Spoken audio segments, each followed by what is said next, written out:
What's up, y'all? You're watching Union Minded. I'm your host, Eric, and today is May Day. May Day, May Day. International Workers' Day. May Day.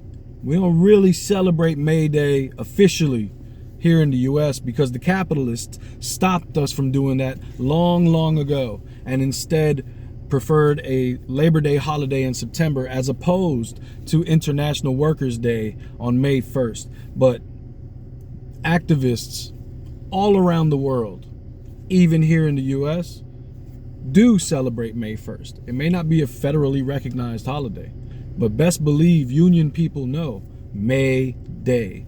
It's a significant holiday around the world for workers. And what better way to celebrate than to talk about some of the reasons for the labor movement. And it's very unfortunate that throughout the history of the labor movement and the history of unions and fighting for a bigger share of the pie that we bake, that we create, that we get all the ingredients for, that we mix it all together for, that we throw it in the oven for, that we monitor the oven for, that we pull it out for, that we cut it up into portions for, and then we get a smidget, while someone who didn't do anything for gets the majority of the pie. So it's unfortunate that throughout history, those very people that take the majority of the pie were able to infiltrate and disrupt and slow down and weaken the labor movement here in the US over the past decades. May Day, it's a big day. But we have a faction within the labor movement who actively fight for the wrong things, fight for the things that harm the labor movement and harm workers. They fight for their selfish interests. They align themselves with the company owners as opposed to aligning themselves with their siblings.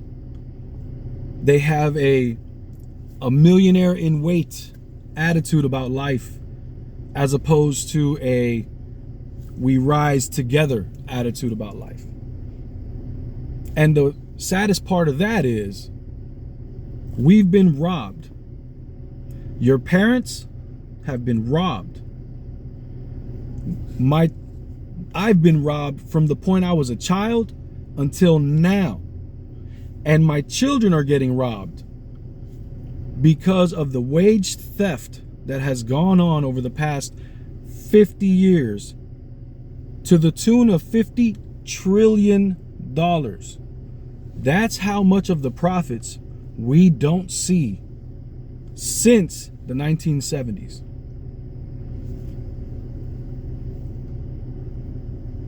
The financial crash of '08 happened. World banks were collapsing. And what was done? People were losing their homes, but what was done? The banks were bailed out. Billions and billions of dollars bailed out the banks. But the people were left largely to work on it themselves and try to make it out. Understand something, those are our tax dollars. And it went to the same bastards that take the dadgum majority of the pie and left the majority of the folks who make the pie with less of the crumbs of a crumbling cake because the economy crashed. It happens at every turn. We can always bail out the rich. Always. And the funniest thing is, during 2020, during the pandemic, the 2019-2020, when everything got shut down because of COVID, the people got a small piece of money to help. And it had an amazing impact. It affected more than 50% of working folks, elevating them out of poverty. One little helping hand. But during that same time period, all the big companies got bailed out again. They all got PPP loans, which were meant to be payroll loans so that they could still pay their employees who could not work. But they didn't do that.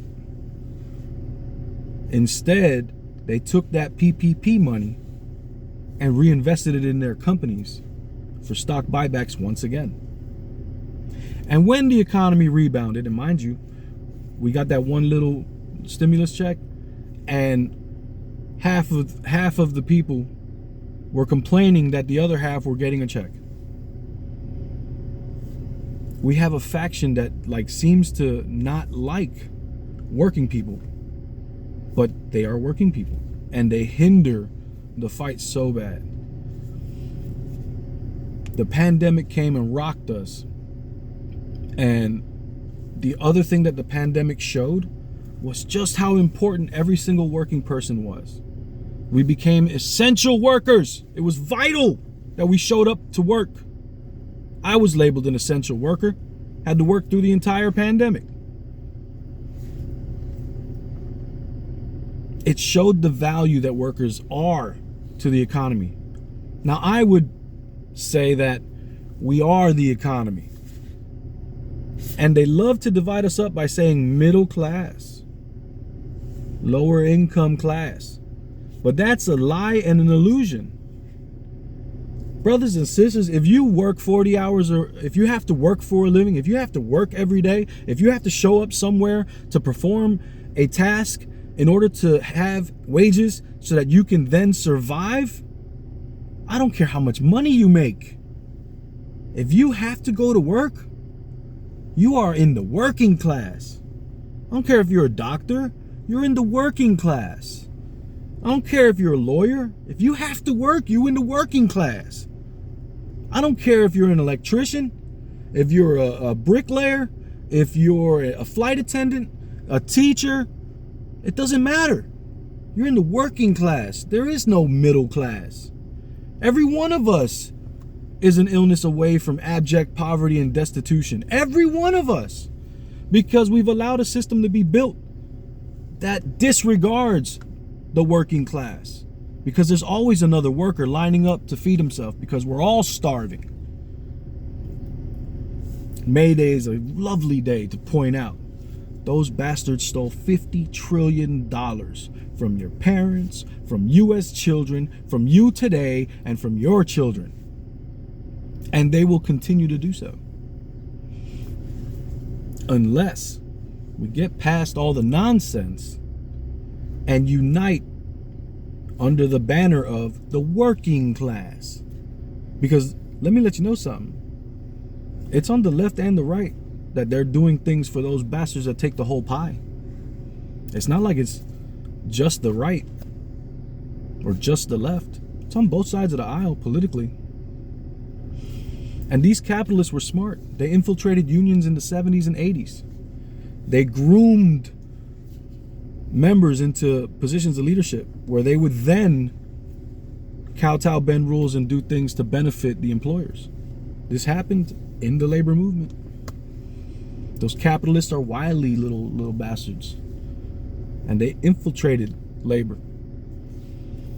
And that's why labor had some of the lowest approval ratings in the 80s, in the 90s. But you know what? People are waking up. And the new generation of union members demand more. They understand that they're being screwed. They get it. They get it. They know the employers are laughing on their yachts while claiming poverty, while claiming financial hardship. They know it. The workers know. And that's why approval ratings are through the roof now for unions. So the time for those capitalists that infiltrated unions, their time is done. Members control unions. They always have. But members have been lulled to sleep, but they're awake now. And workers of the world are waking up. And their time, those pie-stealing cats, their time is coming to a close. But it's going to take all of us. Because the fight's not left and right, it's up and down. It's going to take solidarity to win always. Each one, teach one. Get out there, reach one. And remember, there can be no union without you and I, front and center. So let's go. Peace.